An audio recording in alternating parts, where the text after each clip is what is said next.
ఒక legend person కన్నటువంటి ఊరు ఇది.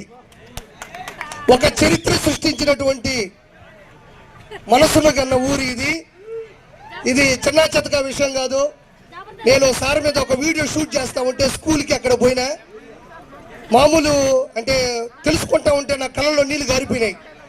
10th స్కూల్ ఫస్ట్ వస్తే వాళ్ళందరికీ కూడా చదువుకునేంత వరకు కూడా పూర్తిగా ఫీజులు ఫ్రీ కడతా ఉన్నారు. అదేవిధంగా 130 వాటర్ ప్లాంట్లు, అదేవిధంగా 1, 2 కాదు, అమృతధార 115 నుంచి 130 ఉన్నాయి. అదేవిధంగా పేదవాళ్ళకి, బడుగు బలహీన వర్గాల వారికి ఏమాత్రం ఆలోచించకుండా కోట్ల రూపాయలు దానం చేసి దైవ కార్యాలతో సహా పూర్తిగా సమర్థించేటువంటి వ్యక్తి కాదు శక్తి.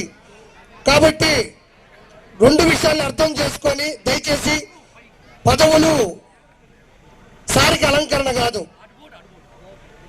దయచేసి ఒకసారి అర్థం చేసుకొని వేమిరెడ్డి ప్రభాకర్ రెడ్డి సార్ని గెలిపించాలని మనస్ఫూర్తిగా కోరుకుంటున్నాను. అదేవిధంగా కావ్య కృష్ణారెడ్డి గారిని కూడా స్థానికంగా ఎమ్మెల్యేగా గెలిపించాలని మనస్ఫూర్తిగా కోరుకుంటున్నాను. ఈ అవకాశం ఇచ్చినటువంటి మా గురువు గారికి థ్యాంక్ యూ సో మచ్.